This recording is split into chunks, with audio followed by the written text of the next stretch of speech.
Selanjutnya untuk menyingkat waktu ini Pak Hasan, wekdalipun panjenengan memberikan tausiah, pengingat-ingat kagem kita semuanya, baik itu yang terkait dengan keluarga maupun terkait dengan kelembagaan. Pak Hasan Jihadan, wekdal Allah sumangga akan. Assalamualaikum warahmatullahi wabarakatuh. Alhamdulillahirabbil alamin wa bihi nasta'inu ala umurid dunya waddin. Allahumma sholli wa sallim ala Muhammadin wa ala alihi wa ashabi ajma'in, amma ba'du. Senior Pak Ustadz Halimi yang saya hormati, Mas Adi, dulu saya sudah di SPA, beliau masih muda itu loh. Saya kan barengannya Pak Zainal Fanani, Mas Herman, Mas Suswanto, Mas Adi Susilo. Jangan masih imut loh Mas Adi, Mas. Sekarang juga masih imut. Saya tahu dia pinter musiknya, pinter buat lagu gitu ya. Malah Pak Hasan juga pinter buat lagu. Saya cuma penyanyi aja Mas, yang nggak laku sekarang. Alhamdulillah pada pagi hari ini saya agak flu, mohon maaf Pak Fuad, jadi saya nggak ngobrol-ngobrol dengan jenengan, dan ketularan. Saya mulai flu ini. Tadi pagi ngisi pengajian ya wis mikir bekah-bekah itu. Bicara tentang keluarga STPI Bina Insan Mulia ini, saya pernah menjadi bagian kecil sebentar tahun berapa ya Mas Abdul ya? 2011. Sungguh suatu bagi saya adalah episode kehidupan yang sangat penting juga.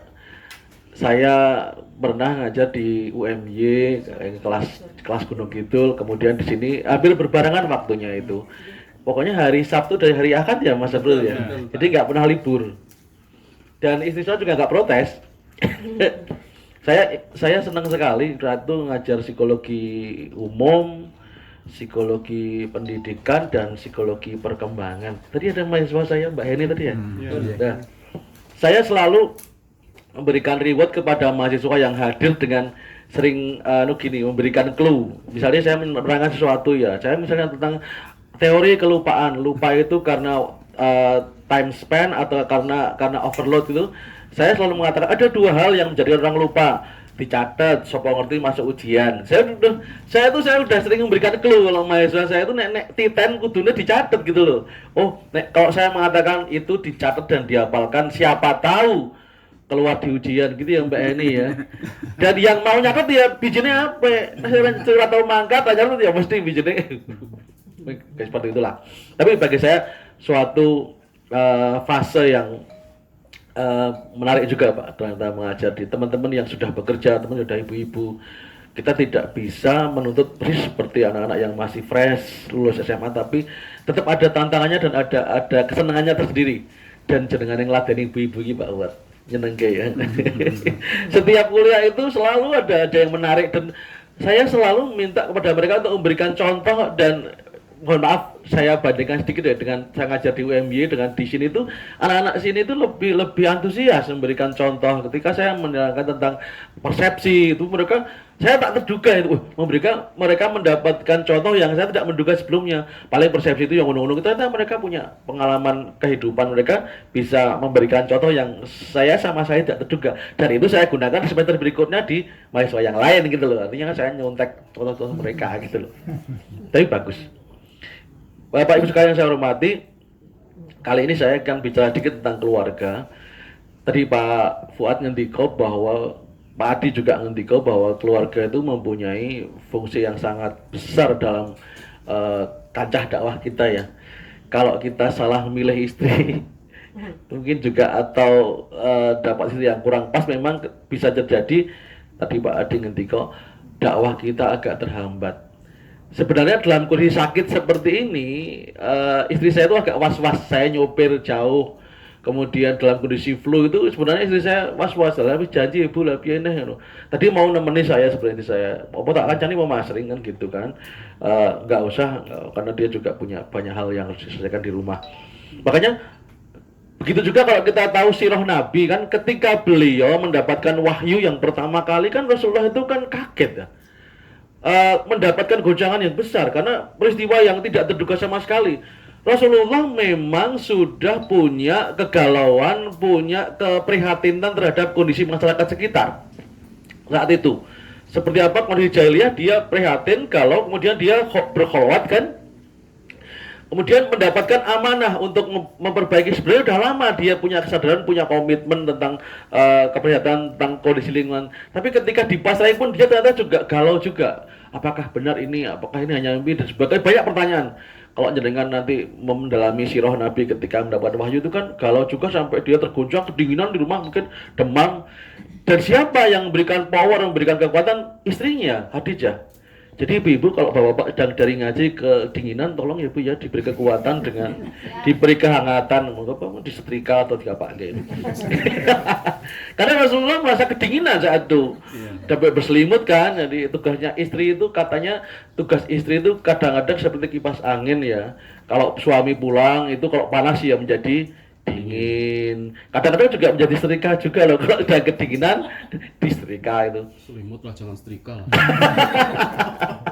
Nah, efektif toh Mas Adi, lebih efektif ya. Jadi ketika Rasulullah seperti itu, jadi makanya kita memang mau tak mau perjuangan itu pasti ada resiko, dan resiko itu bisa merembet ke keluarga. Cuman sampai sekarang kalau istri saya tetap nggak siap kalau saya bidang politik, makanya di situ, wah nek politik aku ora mas, nek dakwah saya suka apapun insya Allah istri saya ikut mendukung. Tapi kalau politik, aduh, enggak lah, udah. PNS besok nek pensiun ya rasa melu-melu politik, nek pensiun tetap ngaji wae. Jadi udah saya kalau besok kalau pensiun saya 4 tahun lagi Mas Adi. Pensiun 4 tahun lagi pensiun, dan istri saya wis tetap ngaji wae, rasa aneh-aneh, rasa jago-jago yang macam-macam, ngaji wae. Nek ngaji tak dukung. Nah, gitu. Nah, ternyata di keluarga memang kita itu harus punya 4 pilar di keluarga itu. Ini semua suami istri ya? Ya. Ada yang belum nikah? Ada. Belum nikah mas? Mau cari istri yang seperti apa mas? Namanya mas siapa? Rafiq. Mas Rafiq. Umur berapa mas? 25. 25. Waktunya lah. Hah? Waktunya. Itu ya. Saya waktu 25 ya kayak dia ya mas Adi ya, wajah saya. Imut kayak dia. Nggak percaya deh. Nggak percaya. Lebih ganteng Ustaz Ahsan dulu. Kok Mas Rafiq kurang setuju loh. Kok jangan menyakiti beliau. Jadi Mas Rafiq ya segera nyari istri mas. Cari yang seperti apa maunya Pak? Mau yang seperti apa istri? Ini sekaligus ini adalah bocoran khutbah nikah untuk Mas Rafiq. Ya. Jangan udah nikah mas? Istrinya yang mana? Yang mana istri? Pilih, silakan. Yang mana? Yang milih tak bener tuh. Mau istri kok nggak pilih? Yang mana istrinya mas? Dulu waktu nikah berapa wanita yang tersakiti mas? Tak pernahkah kau sadari akulah yang kau sakiti? Enggak. Kenapa ketawa? Ada dalam rumah tangga itu seperti memang kita dikatakan sebagai rumah, memang perlu pilar ya, perlu pilar. Paling tidak ada 4 pilar dalam berumah tangga. Kalau kita pengen keluarga kita itu, tadi Mas Adi cerita betul, Mas Adi, saya tuh ada seorang saya kenal gitu tuh, ya menurut saya baik-baik saja keluarga itu. Menurut saya baik-baik saja, kok sudah nenek-nenek udah punya cucu itu cerai. Emang sangat ikut, kita itu yang mendengar ikut sakit ya. Saya kalau ada temen juga ada berita temen kuliah atau temen SMA, menurut saya baik-baik saja kok ya cerai gitu loh. Ternyata memang ada hal yang kadang-kadang kita itu lupa dianggap yang namanya pernikahan itu hanya masalah kebutuhan ekonomi saja kan, atau kebutuhan seksual saja kan. Ternyata tidak kan. Ternyata di rumah tangga itu kita perlu menciptakan 4 pilar rumah tangga. Bocoran ya Mas Rafiq ya, besok kalau nikah jangan khutbah nikah saya ya. Ini sering saya sampaikan di acara akad nikah ini. Apa 4 pilar dalam rumah tangga ini, dan kita harus kuat ke 4-4-nya, karena ini merupakan ya bagaimanapun akan menjadi bertahan lama. Kita sih berharap, berdoa mudah-mudahan keluarga kita langgeng ya, sakinah, bukan langgeng dalam sebuah siksaan ya, tapi memang katanya orang kadang dikatakan kalau kita pengen berlari cepat silahkan berlari sendiri, tapi kalau ingin berlari atau berjalan jauh silahkan bersama-sama. Kalau kita di keluarga kan mesti harus berjalan bersama, kadang-kadang juga berlari, tergantung iramanya. Kita harus saling memahami antar suami dengan istri. 4 pilar itu apa? Kalau saya itu mencoba mencari di internet tentang ideal family itu nggak ada. Yang ada itu healthy family atau keluarga yang sehat. Nah, di sini keluarga yang sehat itu memang 4 pilarnya harus dikokohkan sejak awal pernikahan. Bahkan kalau Imam Ghazali kan lebih ekstrim ya, kita mendidik anak itu 25 tahun sebelum dia lahir. Berarti kan dari awal kita harus mendidik diri, apalagi berkeluarga harus sudah mulai mendidik diri kita, menguatkan dalam diri kita. 4 pilar itu yang pertama adalah spiritual power.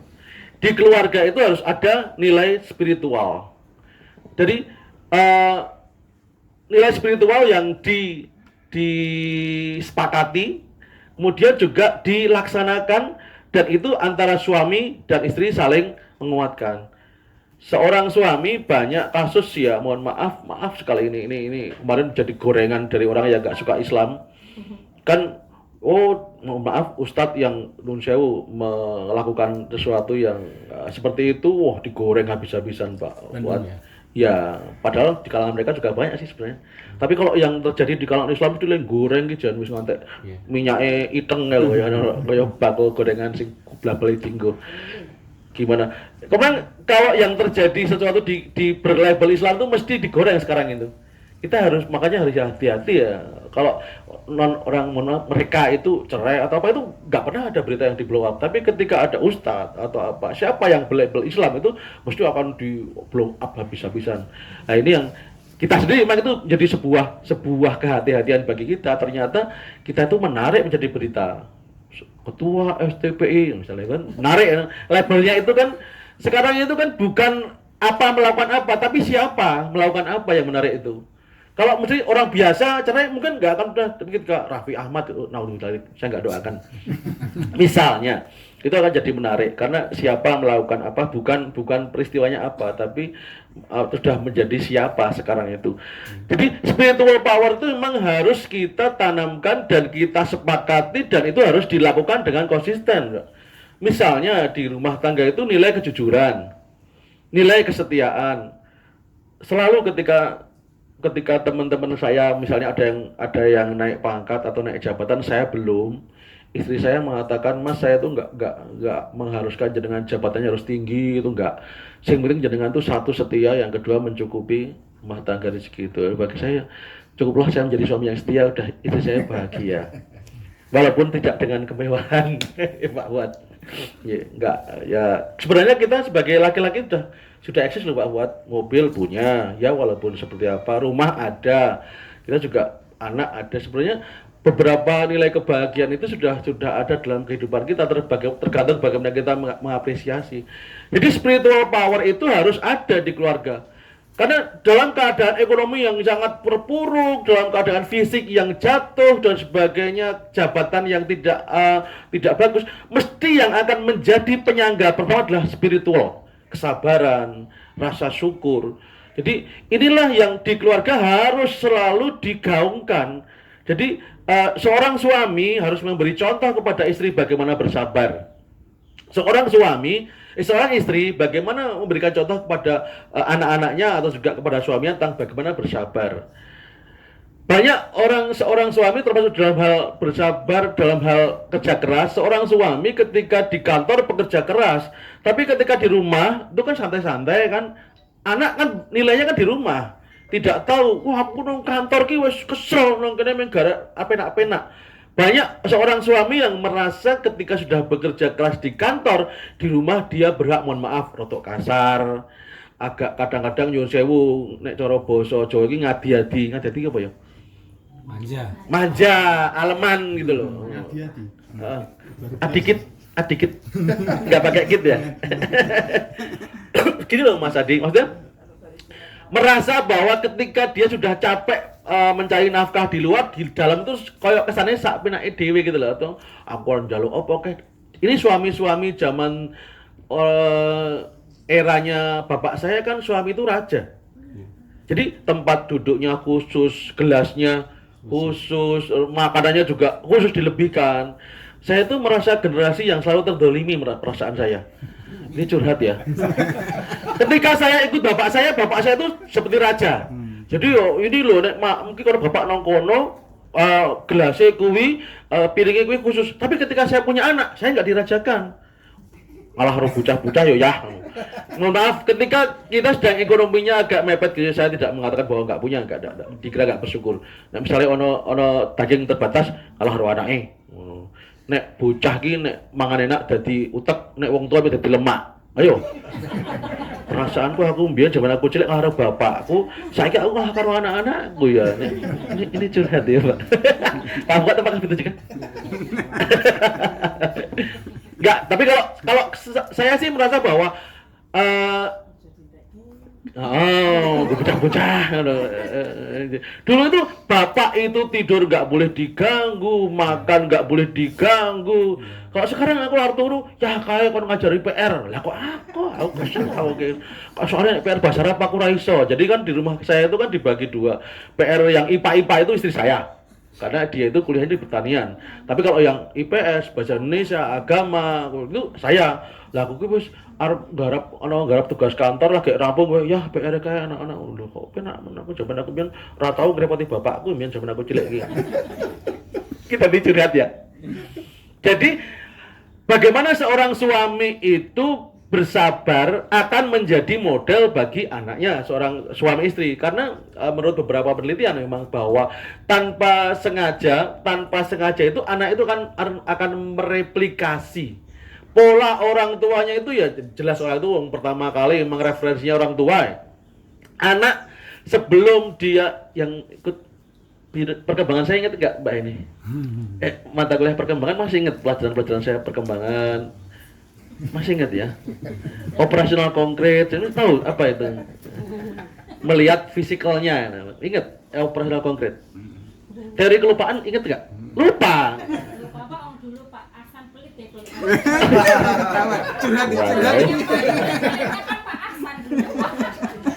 Aduh. Curhat iki.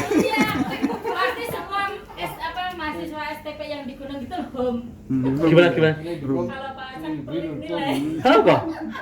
Padahal aku sok bocor ke nilai apa ya soal ujian loh. Kadang nggak ada, berarti ini. Hah? Ngomong loh, dicatat sapa ngerti masuk ujian. Orang catat yo salah mental. Aku wis buka-buka kok. Rumangsa aku mah protes. Pas dadi gone nang STPI aku. Padahal aku pengen digo meneh. Kuwi alasan wong sing mahasiswa sing lali ngono kisane. Nyalahke ustadz. Aku ki yo dadi ustadz salahke mahasiswa. Dadi wong tuwa yo salahke anak. Terus kayak kapan aku dimenangke iki ora tahu aku dimenangke. Nasib lah. Jadi yang namanya ada spiritual yang harus menjadi nilai-nilai semacam kalau bupati itu visi misi gitu ya. Rumah tangga itu harus punya anak-anak menekankan yang namanya kejujuran, kesabaran, rasa syukur. Itu harus menjadi digaungkan dan tidak hanya lesaniah atau tagline saja. Adalah menjadi sebuah kebiasaan dalam interaksi di keluarga. Saya kalau pengen tahu saya itu ayah yang baik, tanya kepada anak saya. Saya kalau pengen tahu apakah saya suami yang baik, tanya kepada istri saya. Jangan tanya saya suami yang baik atau enggak, tanya kepada teman kerja saya. Nanti terjadi perselingkuhan. Oh betul, istri jenengan enggak bersyukur, mah jenengan ki apik lho ngene-ngene. Nanti akan terjadi perselingkuhan. Makanya kalau kita curhat tentang suami atau istri, jangan dengan teman kerja lawan jenis. Itu rawan yang namanya perselingkuhan. Karena mesti kok ngape-ape nih ada modusnya.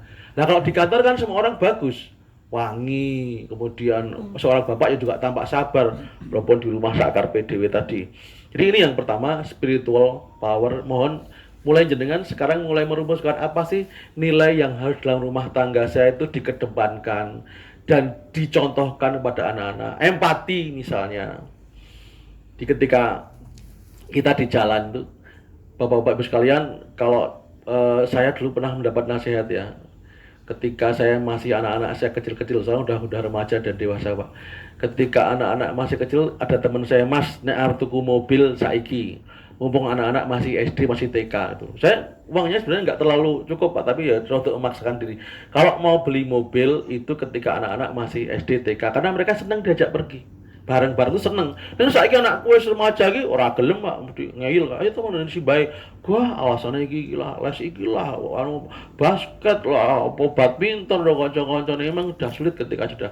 Anak saya yang terakhir tuh bonus saya itu SMP Mas Adi. SMP Mujahidin tuh kelas 2. Itu wis angel dijak oke acara karo kancane. Jadi ketika kita bepergian bareng itu akan saatnya kita transfer nilai, kita empati ya, ada pengamen, ada apa yang di dalam dilihat itu akan menjadikan kita saling berbagi, saling komentar sesuatu yang bisa menunjukkan nilai hidup kita. Jangan komentar yang sifatnya hibah. Jadi kalau ada sesuatu peristiwa di jalan itu memang kita bisa di mobil itu berdiskusi mengomentari tentang dasarnya adalah tentang nilai yang harus ditransfer. Jangan terjebak di dalam keluarga itu, apalagi anak-anak dilibatkan dalam hibah. Wong tua, bapak ibu ngerasani mertuane diomongin kan anak-anak krungu. Lah bagaimana dia mau menghormati neneknya? Bagaimana dia menghormati kita? Kita aja nggak mengajari menghormati orang lain yang dituakan. Nah ini nilai-nilai yang harus di spirit kuat. Ini nilai spirit itu penting karena ketika nanti terjadi apapun yang berat-berat, yang akan menyangga pertama adalah spirit, kesabaran jelas. Ketika mohon maaf ekonomi terpuruk, jatuh usaha, kemudian tiba-tiba menjadi zero itu. Nanti yang akan menguatkan pertama adalah spirit. Makanya spiritual power itu memang harus ada. Spiritual value itu harus ada di keluarga. Sebenarnya kalau dalam Islam sudah ada diajarkan tentang keikhlasan, tentang tawadu, tentang apa menjauhi ujub, takabur. Jangan sampai juga istri, bapak, suami istri itu juga menceritakan tentang mantan di depan anak juga nggak pantas loh sebenarnya. Saya tuh agak risih ya di satu grup itu sering ngomong tentang mantan itu. Saya juga agak marah ketika ada teman istri saya itu di grup itu ngomong esok nek anu kumpul-kumpul reuni iki rasa ngejak bojo, ade ra iso gayang-gayangan karo mantan. Saya agak marah lihat itu tuh. Gila, maksudnya apa? Kalau kita berteman, oke, saya dengan Mas Adi dengan teman berteman, misalnya dengan cewek, seorang perempuan. Ketika kita sudah berumah tangga ya bertemanannya antar keluarga. Misalnya saya dengan teman saya SMA Putri gitu. Mungkin dia pernah naksir saya atau kebalikannya ya. Saya naksir dia. Ketika suatu saat kita akan silaturahim itu ya saya ngajak istri saya, dia dengan suaminya. Jangan terus dia sendiri saya sendiri berkhulwat atau bepergian jauh, itu kan rawan. Makanya saya dengan keluarga saya, dia dengan keluarga dia. Kita sudah silaturahimnya memang level keluarga. Itu ya harus kita membatasi diri. Itu nilai spirit di keluarga yang pertama. Monggo Bapak Ibu sekalian, jenengan tinggal mencari referensi di Islam banyak sekali nilai-nilai yang harus kita adakan di keluarga kita. Yang kedua adalah spiritual, iya. Tapi yang kedua ada yang namanya nilai kepuasan. Jadi kepuasan di keluarga itu harus diadakan, dimunculkan. Dengan cara apa? Masing-masing itu spiritnya, semangatnya adalah memberi, bukan menerima. Kalau dalam agama kita kan yang namanya kan ajarannya kan memberi, bukan jaluk-jaluk. Kalau kita kan ada istilah mana kosot sodakotun min mal. Jadi harta itu tidak akan terkurangi karena sodakoh. Jadi di dalam kepuasan pun adalah bagaimana kita memberikan, bukan bagaimana kita mendapatkan. Kalau semua semangatnya adalah memberi, maka akan mendapatkan kepuasan semuanya masing-masing. Kan ada anekdot toh, Bapak Ibu sekalian, ada anekdot suami istri membaca buku. Yang suami membaca bagaimana menjadi istri yang baik. Si istri membaca bagaimana menjadi suami yang baik. Itu kan kewalik, berarti kan semangatnya kan dapat, oh aku pengen dapat istri yang baik, yang bisa melayani saya gini-gini. Harusnya kan kalau seorang suami ya bagaimana menjadi suami yang baik gitu loh. Tuntutlah kepada diri kita sendiri, memberi dulu. Kalau kita pengen mendapat sesuatu, kita harus memberi dulu. Kalau orang Jawa mengatakan kan jer basuki. Ada yang namanya basuki di sini? Nama basuki itu sempat beberapa tahun lalu kan viral ya. Ada nggak? Iya ya. Jadi namanya siapa aja? Saya pengen tahu Pak Fuad. Namanya siapa aja? Andi Purnawan. Oh, nama Andi Purnawan. Yang Terus? pendek. Hozaini. Terus? Hozaini. Sutrisno. Nah, Ini nama presiden ya, pakai Nono. calon bupati juga dulu. Bupati. Terus, Soekarno, Soeharto, Sutrisno. nah, Nah ini Pak, sinten Budiarti? Pak Ari. Pak Ari, ya Pak Ari. Ini Terus? suaminya Budiarti. ya. Ini putrane. Mas Rasa. Rasa apa? Rahasia. Raisya. Rahasia. Rasia. Nama anak sekarang, nama kekinian. Tahu sing Nono ora ono ini. Mas Taufik, Mas siapa? Rofi. Mas Rofi. Rofi. Rofi. Rafiq Rofi. Rafiq yang mana? Rafiq, Rofi, Mas Mariono, terus Bintang. Oh. Bintang. Bintang biru. Bintang berapa, Mas? Puyar gitu, Mas. Era kita banget gitu. Mas, namanya siapa, Mas? Mas Suryanto. Yang lain silakan nanti kenalkan diri, WA ke saya nomornya ya. Jadi panjenengan harus punya di keluarga itu semangat apa yang bisa saya berikan, bukan apa yang saya dapat. Maka semuanya akan dapatkan kepuasan. Ada sebuah game ya, game di suatu biasanya media atau forum apa motivasi itu kan ada seorang itu disuruh masuk ke dalam satu ruangan, kemudian ambil balon satu-satu, kemudian ditulisi nama sendiri, kemudian suruh keluar lagi, masuk lagi, suruh mencari namanya sendiri. Wow, ribut karena apa? Uyak-uyakan dan sebagainya. Lama untuk mendapatkan namanya. Kemudian yang kedua ini suruh silakan ambil saentue kemudian dikasihkan kepada nama tersebut. Jadi itu sepatutnya adalah melayani kita, bukan berpikir egosentrisme saya, tapi mendapatkan kemudian kasihkan ke oh ini saya dapat, oh Fuad kasihkan, oh ini Adi kasihkan. Jadi ini akan lebih cepat ketika kita itu punya semangat memberi, maka kepuasan masing-masing akan lebih cepat didapatkan. Di keluarga juga seperti itu. Ketika kita hari Ahad lah seorang suami liburan, tetap apa yang bisa saya kontribusikan pada keluarga ini? Oh, terus hari Ahad libur enak-enakan, wah aku ben kesel kok nyambut gaya. Ini kan era-era bapak saya.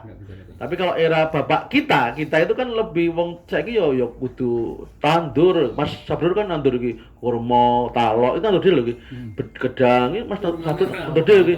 Lah kaya kok digalake aku kayak gedang kae. Cecok. Nek ana tamu kok nuding kuwi sebenarnya tuan rumah harus paham, tuan rumah yang baik kayak gedangnya kayak layak ditegur kayak. Kudune ngerti deh. Baik langsung dileboki mobilku ngono. Kok semangatnya mendapat saya ya. Harusnya semangat saya memberi, aku mau ora boleh-oleh kok jaluk-jaluk iki ya bangetan iki ya. Ini contoh yang salah. Jadi ibu-ibu juga ketika suami sedang repot, apa yang bisa diberikan kepada suami? Ketika saya di rumah hari Ahad itu dulu orang tua kan di rumah kan santai-santai. Sekarang juga apa yang bisa kita berikan di rumah ketika hari Ahad kita liburan? Saya termasuk anak yang dulu dikatakan anak mami sama istri saya karena saya kurang terampil dalam banyak hal. Akhirnya ketika berumah tangga harus bisa masang keran sendiri, apa udah dewe, gitu. Akhirnya harus bisa. Tapi itu menjadi new comfort zone bagi saya, wilayah comfort yang baru. Dulu kan enak-enak karena dulu ikut orang tua, rumah dinas tuh ada tukang yang bertugas, kita apapun tinggal bengok, Kang, pasang ke lampu, Kang. Tapi ketika saya berumah tangga, ngundang-undang tukang tonggone yo biayane yo bedah tenan, akhirnya harus bisa. Jadi apa yang bisa kita berikan? Bapak di rumah hari Ahad apa yang bisa lakukan ketika liburan? Anak-anak juga dari kecil apa yang bisa kamu berikan pada keluarga ini? Apa? Saya mencoba Pak Fuad, nggak tahu ini benar atau nggak salah. Jadi ketika saya mau kurban, bayar kurban, anak-anak saya itu kamu punya tabungan berapa? Kamu punya uang berapa? Kamu mau nyumbang bapak berapa untuk bayar korban? Ya mereka cuma 10.000. Anak aja udah 20.000, gak apa-apa. Ayo, ayah sama ibu mau korban, mau bantu berapa? Pernah saya coba seperti itu dan anak-anak mau dulu. Jadi ketika korban ini adalah korban kita bersama. Yang ketika kita membeli 3 juta itu ada unsur uang kamu. Saya cuman memberikan pengalaman bagi anak aja untuk berbagi itu. Jadi gini loh teman-teman sekalian, di kancah psikologi kecemasan atau masalah psikologis itu ada 2 hal yang menjadi tema besar orang itu sumber kecemasan. Satu, ingin dapat sesuatu, berhasrat ingin dapat sesuatu. Yang kedua apa? Kalau sudah punya, takut kehilangan sesuatu. Ketika kita belum punya istri kan ngotot ya Pak Fuad ya. Istrinya yang mana Pak Fuad? Ya, dulu mengejarnya gimana Pak buat ceritanya? Wah, panjang. Wah. Dibuat sinetron berapa episode Pak kira-kira? Pak Fuad. Ketika dibuat sinetron berapa episode? Kalah ke Ikatan Cinta kah? Lebih tersanjung. Oh, melebihi tersanjung dan besok Ikatan Cinta juga akan ikuti tersanjung Pak. Kira rampung-rampung. Nanti dibuat sinetron ya Pak ya. Saya boleh yang main saya boleh? Tadi saya sampai di mana tuh ini? Dalam kecemasan. Satu, ketika kita pengen mendapatkan sesuatu itu, ketika orang berhasrat dan belum itu sumber kecemasan juga. Tapi ketika sudah punya, ada yang namanya takut kehilangan. Makanya ajaran Islam itu mengajarkan orang itu agar terlepas dari kecemasan dengan keikhlasan, dengan sedekah itu kan. Artinya gini loh, jenengan pernah korban 3 juta. Ketika suatu saat kehilangan 2 juta, aku tahu mbiyen 3 juta pelung kok untuk korban. Malah pernah untuk haji 35 juta, prung untuk haji, untuk umroh 25 juta, prung. Jadi ketika kita kehilangan itu sudah diajarkan oleh Allah, disiapkan mental kita orang yang beriman itu kuat, punya spirit, tidak gampang kecewa ketika kita kehilangan. Karena sudah diajarkan dengan sedekah. Orang yang terbiasa sedekah, pasti kita kehilangan tidak akan terlalu, ya kecewa itu mesti. Tapi tidak berlarut-larut. Tapi orang yang pelit Pak, tambahan sidik rakroso, kehilangan sidik nyebut bola bali. Ya, itu kan malah ketika dalam rumah tangga kan menjadi gampang kecewa kan juga kadang-kadang menjadi masalah. Ketika seorang suami biasa memberikan Pak Fuad kalau ngasih honor kasih gaji kepada istri berapa 1 bulan? 1 miliar. 1 miliar. Ketawa loh Pak. Mau saya buat sinetron ya Pak. Ketika Pak Fuad biasanya ngasih sebulan misalnya 1 miliar gitu ya Bu ya.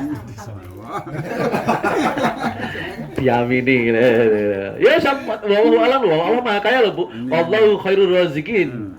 Jadi ketika Pak Fuad biasanya ngasih 1 miliar, kok tiba-tiba kok kurang dari 1 miliar, misalnya cuma 800 juta gitu. Bagi Bu Fuad kan mau sedekah biasa. Jadi tidak gampang kecewa. Jadi kepuasan kita itu juga perlu di diri kita juga perlu belajar untuk tidak gampang kecewa. Tidak gampang kemudian down gitu loh. Makanya ketika disedekah itu menjadi hal yang penting bagi keluarga agar ketika kita kekurangan sesuatu itu tidak terlalu kecewa dan kepuasan itu tidak gampang juga hilang ketika terkurangi. Jadi kalau saya mengatakan gini, orang syukur yang biasa itu ketika kita mendapatkan apa yang kita inginkan, seperti yang kita harapkan, seperti yang kita sebut dalam doa.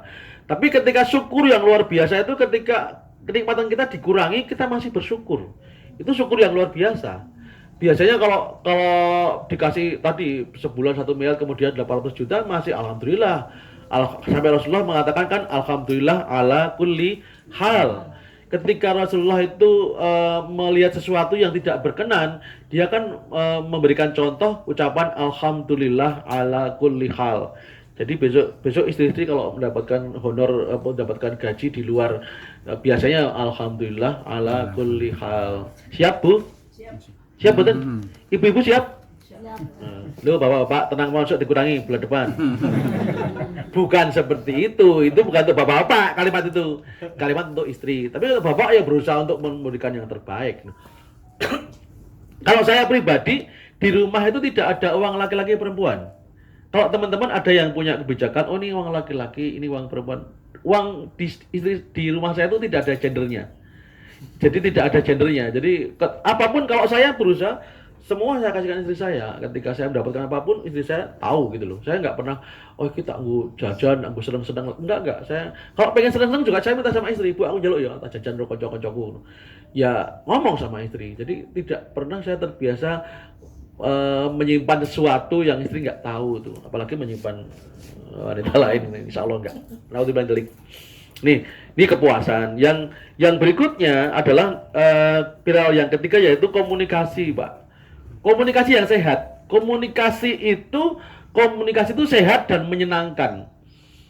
Bagaimana di rumah tangga itu komunikasi menjadi kebutuhan yang menyenangkan. Kalau orang pacaran itu kan omong apa wae menarik, betul nggak Mas? Mas Khol Oh, Zaini. Zaimi. Oh betul? Mungkin benar, Pak. Enggak, yang betul namanya siapa? Nama. Namanya siapa? Nama saya? Iya. Zaimi. Oh, bukan ala wasni kan tuh. Tashhir tuh. Ila hadratir ruhiyah. Orang tashhir tadi Mas. Kalau tashhir kan fu'ail, betul ya? Nah, itu bukan ya? Ingat gak Mas pelajaran aku sorof? Aksanu jihadan ya. Oh. Aku sebenarnya pengen nang STPI ini. Aku saat ini pengen nang STPI anu bina kan akan mulang nahu sorof ini kan ono ya. Jadi pengen ngajar nahu sorof ya aku. Ngajar isim, fiil, rofa, nasab, berarti pengen aku jar, jazm. Af'al ya. Nah, komunikasi itu yang pertama komunikasi itu berisinya menyenangkan tentunya. Kalau orang pacaran itu kan ngomong apa ya menarik gitu loh. Jadi, tidak penting materinya apa, tapi pengen ngomong. Jadi, bagaimana kalau bisa kita di rumah tangga itu ngomong itu menyenangkan dengan istri. Wong Jawa ngomong iso glenian gitu loh. Jadi, kalau istri sama suami kalau udah ngomong nggak nyaman, nggak seneng itu rawan itu. Aku malu sih ngomong ke bojoku bilang apa, mesti jawabannya gini. Nah itu sudah seorang istri kadang-kadang udah pokoknya nek ngomong sama suami itu menggunakan jaluk tok. Karena apa? Males, responnya nggak positif. Jadi dibuat bahwa komunikasi itu menyenangkan. Kalau kita chatting itu kan menarik karena berbalas ya. Dibalas dan menghargai. Bagaimana di rumah tangga juga kita punya komunikasi yang dua arah, kemudian saling menghargai. Ini nek diomongnya gampang. Nih aku dia kadang-kadang yo saat kesel ya malas Mas Adi. Balik-balik kemarin kan belum gajian. Ya Mas Tabrur. Sampai tanggal berapa Mas Tabrur kita belum gajian tuh? Hari kan tapi nek Mas Sabrul kan oke sumbere yo buku yo STP barang aku lak men gawe Pemda tok. Aku ora nyanyi. Nyanyi aku lagi bayar ya. Aku nyanyi nang Instagram tok ora ono sing bayar kok. Saya sekarang nyanyi kan cuma di Instagram. Sekarang saya enggak pernah nyanyi yang dibayar saya alhamdulillah enggak. Saya nyanyi cuma di Instagram aja untuk iseng-iseng. Ternyata saya bandingkan kalau saya di Instagram itu ngupload video ceramah dengan video nyanyi itu viewernya lebih yang banyak yang nyanyi ya. Berarti mungkin levelnya di sedang nyanyi dan aku enggak suka. Jadi kalau saya lihat saya perhatikan viewer di Instagram saya kalau di nyanyi itu masih banyak. Tapi kalau viewer saya ceramah itu masih sedikit gitu. Ya aku tuh kadang-kadang terus malah ceramah aku. Jadi komunikasi di rumah tangga itu memang ketika kemarin saya agak ya istri saya mungkin kroso ya. Saya pulang, ya rung bayar iki aku meneng wae ya. Duite rung metu iki. Aku nyengeni bupatiku. Rung metu gajine. Gaji itu sampai tanggal 14 Januari itu belum cair Pak Fuad. Bayangkan seperti saya itu terus gresek. Tanggal 7 anak saya di UIN itu udah ngomong sama saya. Anak saya kan sekarang lagi skripsi di UIN. Ya, bayar SPP paling lambat tanggal 8 aku teng gitu. Tapi kan seorang ayah nggak boleh tampak cemas di hadapan anaknya ya. Anak kan nggak mau tahu dan mungkin juga nggak perlu tahu detail anak-anak karena dengan aku yang ngomong, "Nak, insya Allah ayah usaha maksimal insya Allah." Saja udah gajian sih. Nah, anak saya kuliah ya tak omongin ini SMP atau SMA udah tak detail kira udah 5 melu cemas. Kemarin sudah bayar sekolah anak SPP bayar. Aku ayam tau. Anakku, ya ngomongnya aku warisan RT. Esok iki aku meneng kayak itu. Paling bojoku iki piye to jamongan yang meneng wae. Kadang-kadang memang kita itu bersabar itu termasuk harus bisa bersandiwara juga ya. Kalau Elvis Presley mengatakan the great pretender, oh yes, I'm great pretender. Kadang-kadang kita juga harus bisa berakting gitu. Ketika berakting bukan dalam arti yang membohongi ya, tapi ketika suami mengatakan ada ya, insya Allah ada. Hati kita cemas, tapi tidak boleh sampai ya bu, ya gajian iki pulang, jelas kok bupati ini lagi malah istri tambah cemas. Kadang-kadang juga, neng itu juga menjadi sok dikomplain sama istri. Anak urung bali, bapak ki tenang-tenang wae. Siapa bilang ayah itu juga cemas. Cuman kan ekspresinya tidak boleh kemudian kita meluap-luap. Nek podo-podo cemas, kemudian kok yo dimaksimalkan oleh ekspresi akan timbul kecemasan yang double. Ketika istri, oh ya kita juga harus dalam tanda petik mengendalikan diri untuk bisa berakting tenang, walaupun dalam hati kita bergemuruh. Betul nggak? Pernah ngalami nih. Jangan kau sangka hidupku senang. Aduhai sayang, mulut tertawa Tuhan, mulut tertawa, hatilah menangis gitu. Selat Malaka airnya tenang. Tempat berlabuh perahu Bugis. Jadi jadi kadang-kadang memang juga seorang istri juga harus berakting ketika jangan sampai ketika suami goyah. Kita harus harus segera bangkit. Kalau down dua-duanya bahaya. Kalau ada yang down harus siapapun punya kelebihan dikit power harus mengajak bangkit. Dan itu tidak melulu milik suami. Siapa bilang bahwa wanita itu nggak kuat? Kadang-kadang wanita itu lebih kuat loh. Betul nggak, Bu? Waduh, curhat nih. Selama ini diakui nggak kekuatannya sama suami? Oh enggak. Gini, saya mengakui kekuatan istri. Ketika tanggal 9 atau 8 November anak saya kecelakaan. Anak saya pertama dan kedua putri semua itu kecelakaan, bocengan. Anak yang pertama itu kakinya ini patah ini. Jendek kaki apa namanya? Jari ini patah. Anak yang kedua giginya yang patah.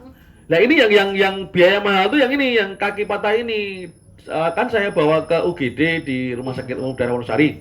Hari Ahad itu pasan. Hari Ahad itu anak saya kecelakaan, kemudian saya bawa ke RSUD itu saya tanya, ini kalau operasi patah tulang ini kapan ya di RSUD? Paling cepat Rabu, Pak. Loh, Ahad, Senin, Selasa, Rabu lah, selak loro banget toh. Akhirnya kita terbawa ke Nur Rohmah. Hari Ahad sore itu langsung dijadwal, Ahad malam operasi. Saya belum tahu uangnya dari mana, Pak Fuad. Aku juga nggak dosen di STP Ibrahim tuh orang duit cadangan selain gaji. Siapa tahu besok ada jejak lagi tuh Pak Fuad. Gimana Pak? Iya tuh Wonosari Pak. Iya. Saya boleh ngajar nyanyi juga boleh Pak Mas Adi. Nyanyi Mas Adi aku. Ya pintar Mas Adi lah. Kalau Kang Deden pernah diundang ya? Kang Deden dari Purworejo itu. Kang Deden bagian STPI. Gudame itu ya. Itu sering ahlinya game gitu. Mungkin nek mulang ya top tenan tekan tindi kayak Kang Deden kayak. Jadi Bapak Ibu sekalian, ketika sore itu pihak rumah sakit sudah mengatakan gimana Pak? Malam operasi siap. Saya tanya berapa biayanya? 12 juta. Aku duit seko ngendi gitu loh. Istri saya membaca kecemasan saya. Saya kan ngurus jasa rajanya baru Seninnya. Kan baru mau ngurus Senin. Kan belum tahu juga nanti dapatnya berapa. Nanti nih Pak, kalau misalnya 12 juta, kalau bisa jasa raja itu bisanya hanya 5 juta ya yang kekurangannya jenengan gitu loh. Aku udah istri saya yang langsung dia mengambil langkah untuk kuat. Udah Mas, bismillah. Insya Allah engkau mas-masarku didol rapopo.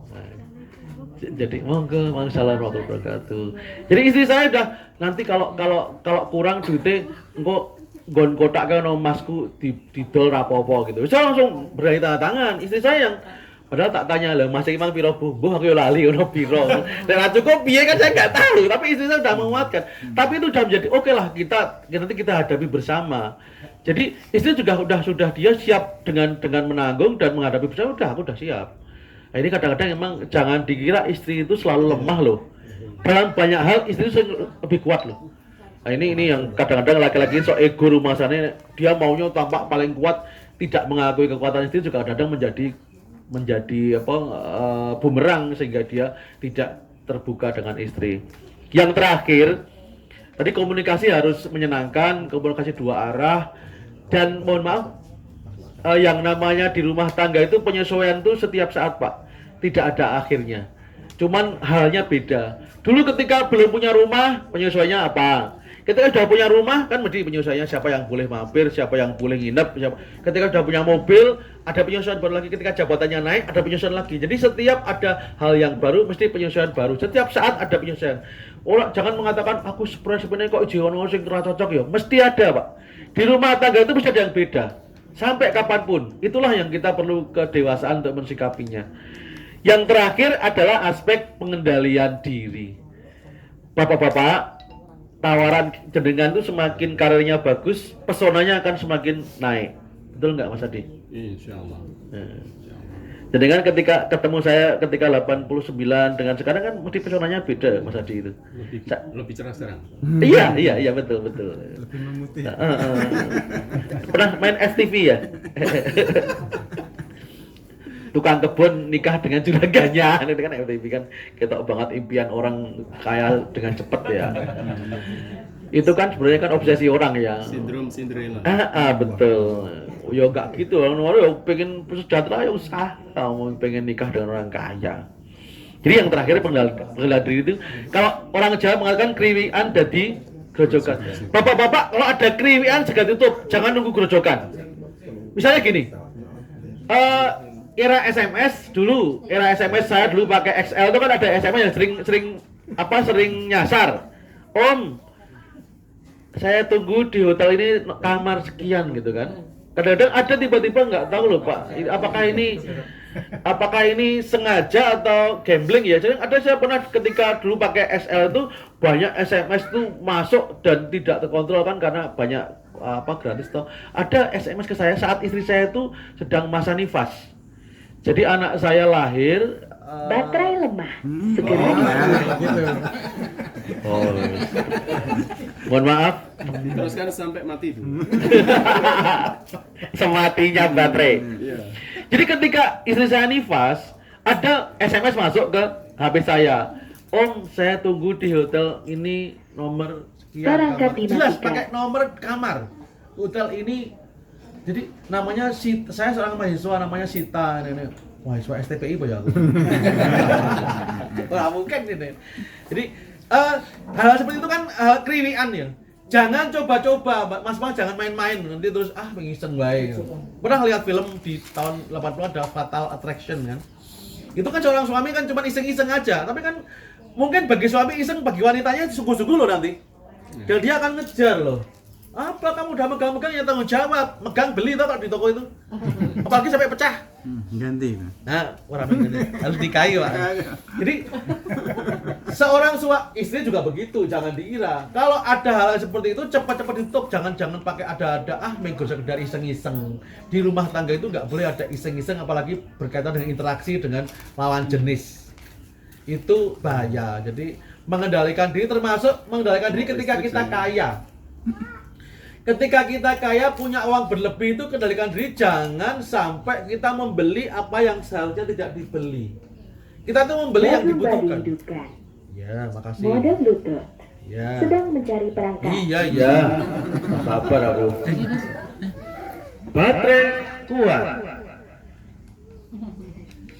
Halo para bot yang mau beli silahkan ibu-ibu. Siang-siang ngantuk para bot silahkan beli. Sayur juga ada, sayur nanas. Sekarang namanya udah pakai teknologi orang jualan dia. Ya, jadi yang namanya mengendalikan diri itu satu, tidak usah menunggu grojogan. Ada godaan-godaan yang sifatnya kriwian itu harus segera kita tutup. Saya itu nggak ganteng Pak Fuad, tapi juga sempat GR juga. Saya ada seorang jamaah itu agak maniak. Saya tuh mudah-mudahan mahasiswa nggak ada yang maniak dengan saya yang ini. Nggak ada yang jatuh dengan saya tau. Jadi ada seorang ibu-ibu itu SMS belum WA itu. SMS itu sering gitu loh. Pertama tanya tentang agama, dua-dua kok hal yang pribadi gitu loh. Nah suatu saat itu Ustadz nanti malam ngisi pengajian tempat saya ya. Saya berangkat gitu loh. Saya udah gini aku. Terus ketika saya masuk, Pak Ustadz saya di baris kedua pakai kerudung kuning gitu. Hai gadis yang kerudung kuning terus itu sebenarnya kan saya tanggapi berarti. Kita jangan nanggapi Pak, ya dianggap sombong apa-apa. Wah Ustadz sombong. Nah makanya sampai ada Ustadz dengan artis, Ustadz dengan apa itu kan karena kan hal seperti itu nanggapi toh.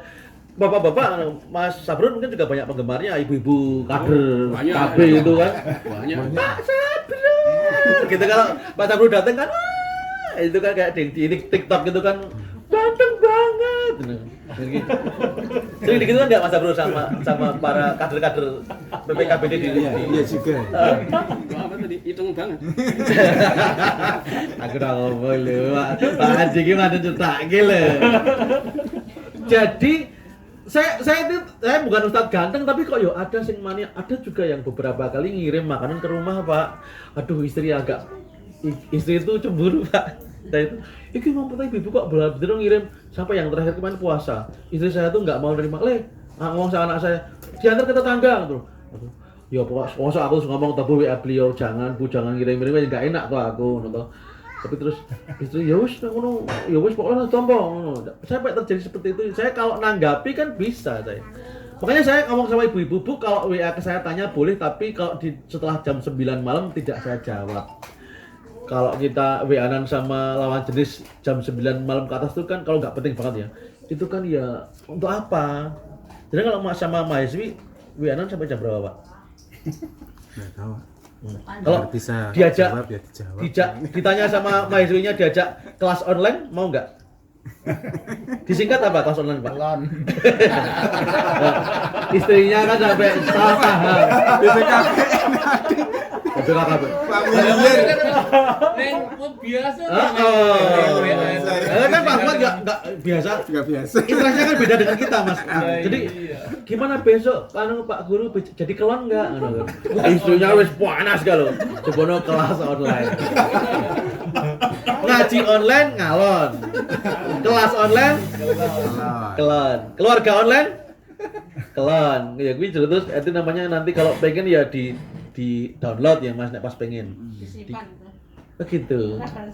Begitu. Dipompa. Ulaan bunuh ini. Jadi ini jangan pengendalian diri itu siapapun laki-laki perempuan semuanya bisa digoda. Ini kita tidak usah sok kuat. Wah, arep nguji keimanan. Enggak. Coba toh seberapa sih keimanan saya? Saya ingat sekali waktu kuliah itu dapat tugas di Sarkem. Jadi tentang prostitusi ya, agak takut juga saya. Saya itu termasuk laki-laki yang lugu saya itu. Lugu, pemalu, pendiam gitu kan. Ketika sama dengan sama ya. Sama ya. Saya juga ya, pemalu, lugu. Baik kalau sama cewek itu kan saya grogi gitu ya, cewek cantik gitu. Sama ya Mas ya. Jangan-jangan kita kembar Mas. Jadi ketika saat itu ya ada teman-teman tuh yang wah nguji keimanan. Kita itu nguji keimanan bukan seperti itu terus nantang-nantang enggak. Kalau ada di hadapan kita hadapi, kalau enggak ada enggak nyari-nyari gitu loh ujian tuh. Ujian tuh kalau Allah ngasih kita hadapi. Kalau enggak ngasih jangan ya Allah coba saya dengan enggak boleh. Enggak boleh nantang-nantang ujian enggak boleh. Nah, makanya ketika jenengan sebagai suami coba tak berani ngono uji keimananku.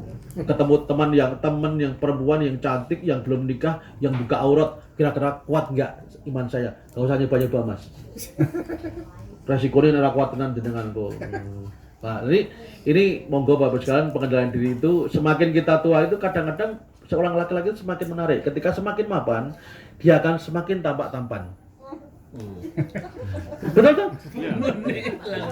Jadi ketika laki-laki itu semakin mapan akan semakin tampan. Itu adalah hiburan bagi saya yang tidak butuh tampan.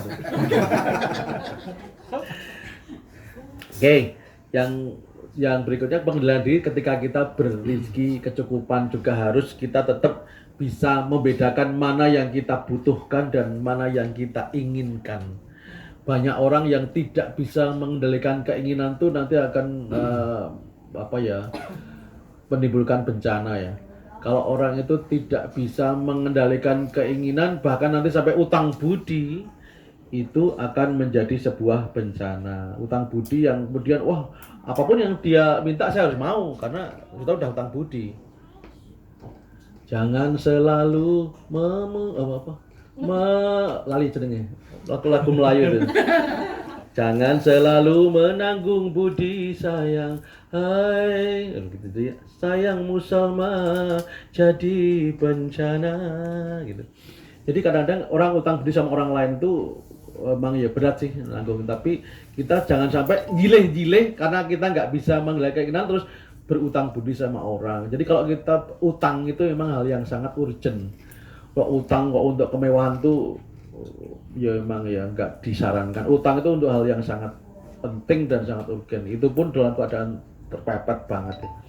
Bapak Ibu sekalian yang saya hormati, ini hal yang saya sampaikan, ada 4 hal yang harus kita kuatkan sebagai pilar di rumah tangga kita. Yang pertama adalah spiritual value atau spiritual power. Di Islam banyak lah ini, dari keikhlasan, kesabaran, kesetiaan, kejujuran dan sebagainya. Ini tidak hanya menjadi tagline, tapi menjadi nilai yang diamalkan dan dicontohkan kepada anak-anak, diwariskan.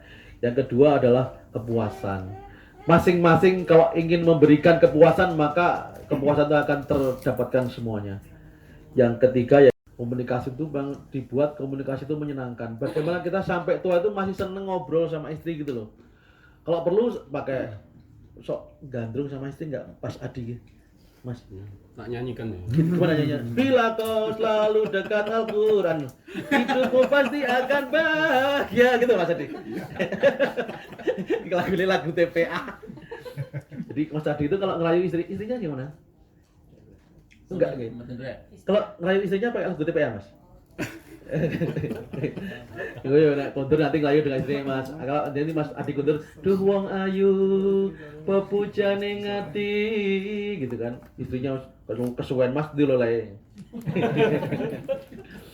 Jadi komunikasi menyenangkan lah. Bagaimana kita buat menyenangkan itulah tanggung jawab suami yang lead di rumah tangga itu.